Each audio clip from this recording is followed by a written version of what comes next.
We are going to make mini sourdough loaves. You can really just take any of your favorite sourdough recipe, but I'll put a link in the description for a regular sourdough recipe, the one that I'm using here. Once you do about 3 or 4 stretch and folds and you let it rise till it's about double in size, then come here and watch this video. I doubled that recipe. It called for 500 grams of flour, 325 grams of water. You Autolyse that for 30 minutes. Then you add in 100 grams of sourdough starter and 10 grams of salt and mix that together. And then you do like maybe 4 stretch and folds, whatever you feel like the dough needs. I doubled the recipe and I only did 2 stretch and folds just because I wanted to go to sleep last night. And I just let this stay out on the counter all night and let it rise on its own. The temperature in my house is probably low 60s right now. It looks great, nice and puffy and doubled in size, so I just decided to cut it up into 4 sections and make 4 mini loaves with it. Making mini loaves is very easy. Flour the surface that you're going to use. Don't worry too much about the dough.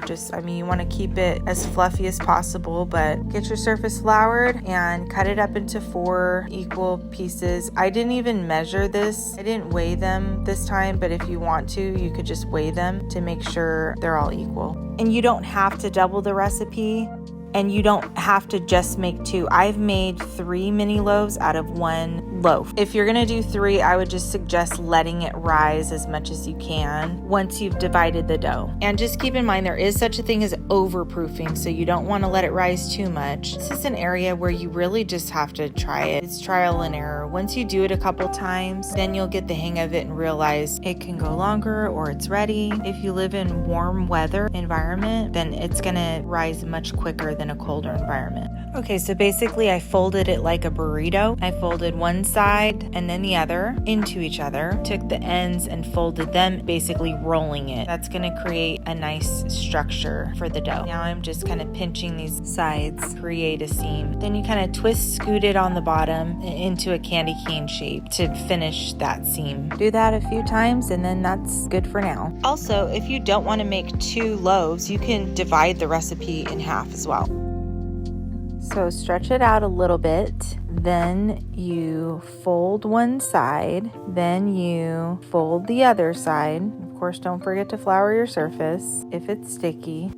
And here I notice there's kind of a little lump because I really didn't stretch and fold this enough, but it still comes out fine. But if you do notice any lumps, just work those out. I'm just in a rush trying to get these ready for Christmas so I can give them away as gifts. So you're folding one side towards the middle, then the other side towards the middle, and then just take both ends and fold them into each other and scoot the bottom around to create a seam in basically a circular movement. Here I'm just pinching that little side together so it stays together. I found a few more lumps that I'm trying to work out, and then I'll just fold this excess down underneath, tuck it in, and then close up the seam on the bottom. Sourdough is much more forgiving than I ever thought it was when I first started. I remember when I looked up how to make mini loaves and I thought you needed a specific certain recipe, and I finally just thought, well, what if you just chop it in half? Now when I'm making these, I am trying to just get them baked as quickly as possible, but ideally I would have let this rise for a few hours without scoring it first, just so they could plump back up more and expand a bit. But either way, they're still going to be very tasty.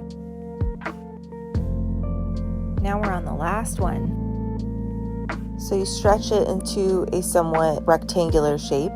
Fold it like a burrito and then tuck the sides into each other. Roll it up and tighten those seams. Now this is the time that you would let it rest for a little while. I planned to, and then I looked at the time and realized that wasn't going to work out. I don't have time to let this rest for a little bit, so we're just gonna go with it. So I just had to bake them. And also, if you want to make mini loaves and you don't have time to bake them frequently, but you want them to be available, just bake a bunch and freeze them. And then you can bring it out of the freezer, let it thaw out, and pop it in the oven for a little bit. So what I would do is just maybe bake it where it's light, not super toasted. That way you can pop it in the oven and reheat it again. For decorative purposes, I'm using rice flour so you could really see the design. You can use wheat flour, but if you put a lot on, it gets really heavy and it's kind of annoying taking it off the bread.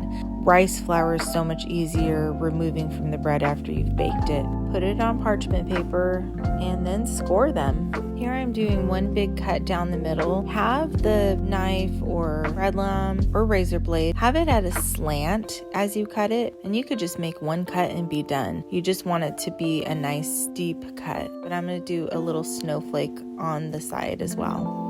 Now once I'm done with my decoration, I'm gonna go back to that main cut and cut it a bit deeper. We need to give the bread room to expand because it's gonna wanna expand in the oven. And I would say this is kind of a bit of an art, and I'm still figuring out how much to expand certain areas, and you know, if one portion of it's gonna expand too much in the decoration and ruin the decoration. So this is something I think is just trial and error, and it's okay if your expansion didn't come out right, because the more you do it, the better you get at it. And how are you ever going to get good at anything unless you do it? I normally would cut out all of these extra little parts just to give you the gist, but I feel like sometimes I'd really like to see people work out the little problems that they run into. And I hope this shows you just that sourdough isn't as delicate as sometimes it seems like it is.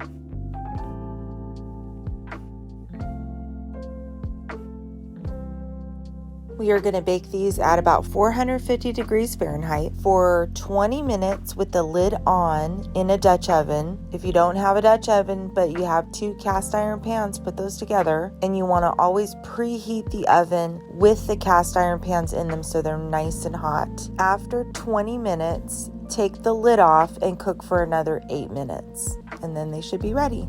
And if they don't look ready, then leave them in for a little bit longer if you want them a little more toasted. Okay, so I have 2 going at the same time. Okay, look how much that one has expanded. So I'm gonna go ahead and cut the other ones and leave this in just for another minute. There's our first little mini sourdough loaf. It's cute. You could still see the decoration and see how it opened up. Now it's time to put the next 2 mini loaves in the oven. I'm just prepping them because they kind of deflated a little bit. So I'm plumping them up and then rescoring them to give them a bigger score. Ooh, that one came out really good. Okay, so we're gonna prep the other one. Okay, so we have both of them going. Let's see. Oh, those are cute. Oh, that's hot. That was hot. Okay, let's check these out. Oh, those look nice. Okay. Check these out. One, oh, we should have scored this one a little more, like a little deeper cuts, and that one too, because it really wanted to expand. But these ones, although they were more flat, they're actually bigger than the first ones, so that's interesting. So even though they're flat, I gave them an extra cut, which allowed them to expand even more, and they puffed up right away. What do you know? Now it's time to make your mini loaves. Thanks for watching.